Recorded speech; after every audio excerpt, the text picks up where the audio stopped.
Hello and welcome back to my YouTube channel, The Creative Learning. Welcome back to our English grammar learning series. Our today's topic is past continuous tense. चलिए सबसे पहले ये सीखते हैं कि past continuous tense को हम कहाँ पे यूज करते हैं और इसको हम कैसे डिफाइन करते हैं. Past continuous tense is used to describe actions that were happening at a specific moment in the past. इसका मतलब हम past continuous tense को यूज करते हैं उन actions को describe करने के लिए जो किसी specific moment में हुए लेकिन past में, right? ज्यादातर हम इसको यूज करते हैं जब हम एक क्या सेट करते हैं, एक सीन सेट करते हैं स्टोरी टेलिंग के लिए, या फिर हम फोकस करते हैं किसी भी काम की ड्यूरेशन में जो पास्ट में हुआ, राइट? तो आज का हमारा जो टॉपिक है वो है पास्ट कंटिन्यूअस टेंस.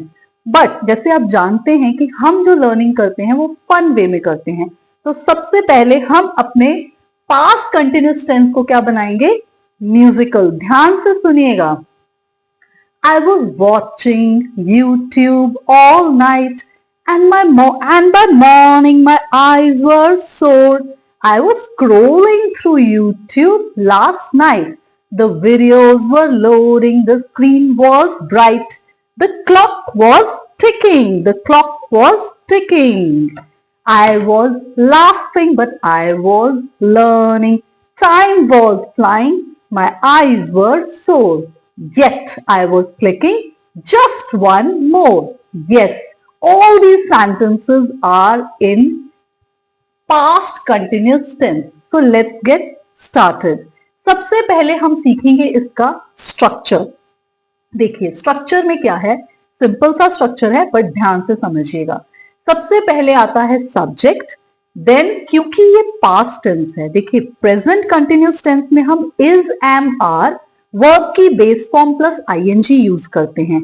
तो पास्ट कंटिन्यूअस टेंस में क्या होगा, पास्ट का मतलब है यहां पे यूज होगा वॉज और वर, राइट? और कंटिन्यूअस तो आप जानते ही हैं, वर्ब की बेस फॉर्म प्लस आईएनजी. तो स्ट्रक्चर क्या है, subject plus was were, verb की base form plus ING plus object या फिर कोई remaining part of the sentence. लेकिन मोस्ट ऑफ द स्टूडेंट्स को कंफ्यूजन क्या होती है कि ये जो ऑक्सिलरी वर्ब है वॉज और वर किसके साथ क्या यूज करना है. तो पहले यही डाउट क्लियर कर देते हैं आपका. देखिए आई, ही, शी, इट या फिर सिंगुलर सब्जेक्ट होगा तो उसके साथ हम क्या यूज करेंगे, was. I was, he was, she was, it was, सारांश वॉज, सौम्या वॉज, राइट? चलिए आगे चलते हैं. अब वर किसके साथ यूज करेंगे, you were, we were, they were, plural subject के साथ भी हम वर्ब यूज करेंगे, राइट? चलिए ये तो हमारा डाउट क्लियर हो गया कि कहां पे हमें वॉज यूज करना है, कहां पे वर यूज करना है, राइट? रूल्स आप सभी जानते हैं क्योंकि हमने एक वीडियो अपलोड की थी कि किस तरह से वर्ब की बेस फॉर्म के साथ हम आईएनजी ऐड करते हैं. चलिए एक सिंपल सा सेंटेंस है कि मैं इंग्लिश सीख रही थी यूट्यूब ट्यूटोरियल्स देखकर. तो इसको आप किसमें एक्सप्रेस करेंगे, पास्ट कंटिन्यूअस टेंस में. कैसे, मैं कहेंगे तो आई यूज कीजिए, अगर आपके साथ कोई और भी है तो हम क्या यूज करेंगे, वी, राइट? तो कैसे कहेंगे, सब्जेक्ट हो गया यहाँ पे वी, क्योंकि वी के साथ हम क्या यूज करेंगे, वर, वर्ब की बेस फॉर्म प्लस आईएनजी. आप सीख रहे हैं तो लर्न के साथ क्या लगाएंगे, आईएनजी. तो क्या बन जाएगा, we were learning English by watching YouTube tutorials. बिल्कुल सिंपल सा स्ट्रक्चर है, राइट? चलिए अब बात आती है कि अगर आपको पॉजिटिव सेंटेंस बनाना है तो क्या स्ट्रक्चर रहेगा, स्ट्रक्चर यही रहेगा, लेकिन हम कुछ इंटरेस्टिंग सेंटेंसेस सीखते हैं इससे. अगर मैं कहना चाहती हूं कि मैं YouTube की वीडियोस देख रही थी ताकि मैं स्पेस को और ज्यादा एक्सप्लोर कर सकूं, जैसे आप जानते हैं कि सुनीता विलियम्स अभी वापस आई हैं स्पेस से, राइट? तो उसी के बारे में मैं कुछ वीडियोस देख रही थी लास्ट नाइट. तो इसका सेंटेंस हम कैसे फ्रेम करेंगे, उसके लिए हम यूज करेंगे पास्ट कंटिन्यूअस टेंस, क्योंकि मैं अभी नहीं कर रही हूं, एक स्पेसिफिक मोमेंट की बात कर रही हूं, पास्ट एक्शन में जो लास्ट नाइट में कर रही थी, राइट? तो कैसे कहेंगे, I was watching a YouTube video about space exploration last night. अब देखिए, क्योंकि हम लोग YouTube की वीडियोस अपलोड करते हैं, लेकिन अपलोड करने से पहले उसकी क्या करते हैं, हम एडिटिंग करते हैं। अभी तो नहीं करते हैं ना, पहले करते हैं। अगर मैं कहना चाहती हूँ कि मैं सारे आफ्टरनून जो मैंने YouTube की वीडियो अपलोड करनी थी उसकी एडिटिंग कर रही थी, तो उसके लिए भी हम क्या यूज करेंगे, पास्ट कंटिन्यूस टेंस का। कैसे सेंटेंस फ्रेम करेंगे, अगर मैंने अपने लिए यूज करना है तो आई, लेकिन अगर थर्ड पर्सन सिंगुलर सब्जेक्ट की बात करनी है और वो मैस्कुलिन जेंडर है तो हम यूज करेंगे ही। कैसे कहेंगे, he was editing his YouTube video all afternoon. ये तो सिंपल सा हुआ, पॉजिटिव सेंटेंस बनाना है अपने। सब्जेक्ट आएगा, उसके बाद वॉज या वर यूज करेंगे अकॉर्डिंगली, वर्ब की बेस फॉर्म के साथ आईएनजी लगाएंगे और फिर क्या आ जाएगा आपके पास, ऑब्जेक्ट। सिंपल है पॉजिटिव सेंटेंस बनाने के लिए। लेकिन देखिए, नेगेटिव सेंटेंस बनाना है, N for negative, N for not. लेकिन वही डाउट रहता है सभी बच्चों को कि where we have to put the not. तो सिंपल है, पहले क्या आएगा, सब्जेक्ट, फिर आपके पास वॉज वर आप सेलेक्ट करेंगे, क्या आएगा सब्जेक्ट के साथ, फिर नॉट यूज कीजिएगा, राइट। दैट मीन्स नॉट की प्लेस कहां आएगी, वॉज वर के बाद, राइट। और अगर अब मैं ये कहूं कि जब तुमने मुझे कॉल किया था तब मैं कोई भी YouTube की वीडियो नहीं देख रही थी, तो मैं कैसे कहूंगी, आई, पहले सब्जेक्ट आया, उसके बाद आई के साथ हम क्या यूज करते हैं, वॉज, उसके बाद आप नॉट यूज करेंगे नेगेटिव सेंटेंस के लिए। I was not watching YouTube when you called me.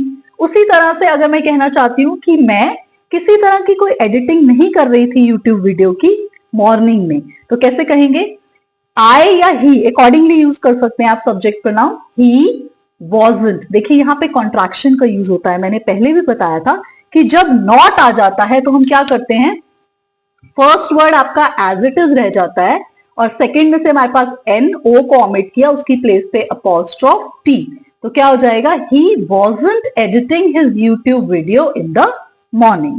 चलिए अब आता है कि अगर आपको किसी से क्वेश्चन पूछना है, तो मैंने आपको पहले भी बताया था कि उसमें हम क्या करते हैं कि जो हमारा ऑक्सिलरी वर्ब होता है वॉज या वर, वो पहले आ जाता है और फिर सब्जेक्ट आता है हमारा, और उसके बाद वर्ब की बेस फॉर्म प्लस आईएनजी और प्लस ऑब्जेक्ट या कि remaining part of the sentence. तो सेंटेंस बनाना है कि मैं पूछना चाहती हूँ किसी से कि क्या तुम YouTube की वीडियो देख रहे थे जब मैंने तुम्हें कॉल किया, तो कैसे कहेंगे, यू के साथ क्या लगाएंगे, वर, तो वर पहले आएगा बिकॉज ऑफ इंटेरोगेटिव सेंटेंस बना रहे हैं। Were you watching YouTube when I called, या फिर आप किसी से पूछना चाहते हैं कि क्या तुम अपना व्लॉग एडिट कर रहे थे मॉर्निंग में, तो कैसे पूछेंगे, was he editing his YouTube vlog in the morning. Simple है, स्ट्रक्चर्स को समझिए तो आप सेंटेंसेस अपने आप फ्रेम करना सीख जाएंगे। चलिए अब बात आती है इसके यूजेस की। यूजेस को ध्यान से समझिएगा, बहुत ही इंटरेस्टिंग है, right, and wait for the end, क्योंकि बहुत कुछ है इस टेंस में सीखने के लिए। स्टोरी टेलिंग में भी ये बहुत ज्यादा यूजफुल रहता है टेंस। चलिए, अगर आपको कोई भी ऐसा एक्शन डिस्क्राइब करना है जो वो प्रोग्रेस में है एक पर्टिकुलर टाइम में, पास्ट में, जैसे अगर मैं कहना चाहती हूं कि she was writing a letter at 10 AM yesterday। अब देखिए, अगर आप ध्यान से देखें तो वो क्या है कि प्रोग्रेस में रहा है काम, पास्ट में, राइट। उसके बाद अगर आप ये कहना चाहते हैं it was raining all the afternoon, तो ये भी प्रोग्रेस में काम रहा कि सारे आफ्टरनून क्या होती रही, बारिश होती रही। चलिए आगे चलते हैं। अब ये इसका एक इंटरेस्टिंग पार्ट क्या है, ध्यान से सुनिएगा। इस टेंस को हम यूज कर सकते हैं दो पैरेलल एक्शंस को एक साथ बात करने के लिए। कुछ इंटरेस्टिंग है इस टेंस के अंदर, देखिए कैसे। अब इसमें करेंगे क्या, हम दो वर्क जो काम हो रहे हैं उनको कनेक्ट करेंगे, क्या यूज करके, वाइल यूज करके। ध्यान से सीखिएगा।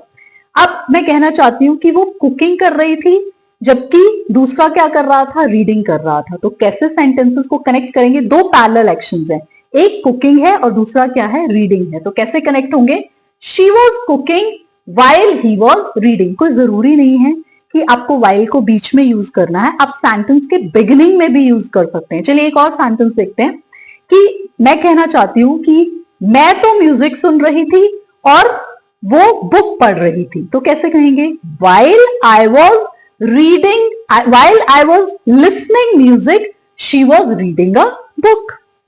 चलिए अब एक बहुत ही interesting part, everyone loves to listen to story.